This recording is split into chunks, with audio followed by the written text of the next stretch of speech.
BJP ने हैदराबाद में बल्दी election और ग्रेजुएट एमएलसी इलेक्शन की तैयारियां शुरू कर दी हैं। हफ्ते के रोज बीजेपी के सदर दफ्तर में मुनक़िद पार्टी इजलास में तेलंगाना बीजेपी के सदर रामचंद्र राव ने पार्टी कायदीन को जीएचएमसी और ग्रेजुएट ज़मरे के तहत होने वाले एमएलसी इलेक्शन की तैयारियां शुरू करने की हिदायत दी। एसआईआर मरहले के अख्तिताम के बाद हैदराबाद के तीनों corporations greater Hyderabad municipal corporation, Cyberabad municipal corporation और मलकाजगिरी म्यूनसिपल कॉरपोरेशन के इंतखाबात होंगे।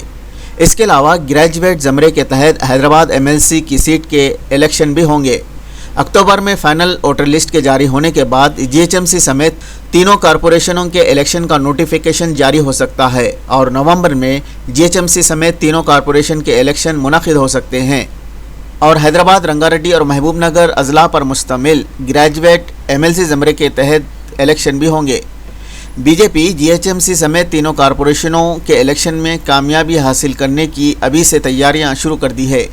बीजेपी कायदीन का दावा है कि एसआईआर से बीजेपी को फ़ायदा होगा। तेलंगाना बीजेपी के सदर रामचंद्र राव ने ऐलान किया कि बीजेपी जीएचएमसी इलेक्शन तनहा लड़ेगी। हैदराबाद न्यूज़ उर्दू।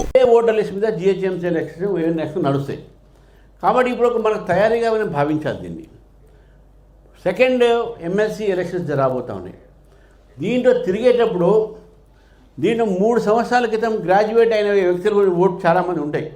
మనకు సంబంధించిన ఓటు ఐడెంటిఫై చేసుకొని రేపు 1 మంత్ నోటిఫికేషన్ వస్తుంది. ఎన్రోల్మెంట్ కూడా ఇదే టీం మళ్ళీ దాంట్లో ఇన్వాల్వ్ చేసేటువంటి అవకాశాలు ఉంటాయి కాబట్టి మీరు దానికి కూడా మీరు తయారై ఉండాలి. ఇప్పుడే ఐడెంటిఫై చేసి పెట్టిన గ్రాడ్యుయేట్స్ ఎవరు ఉంటారు, ఎట్లా ఉంటారు ఏందనేది. ఎందుకంటే ఈ 2 ఎలక్షన్స్ కూడా మనకు దాంతో ఈ కార్పొరేషన్స్తో పాటు కూడా 2 ఎమ్మెల్సీ ఎలక్షన్ మనకు ఇంపార్టెంట్.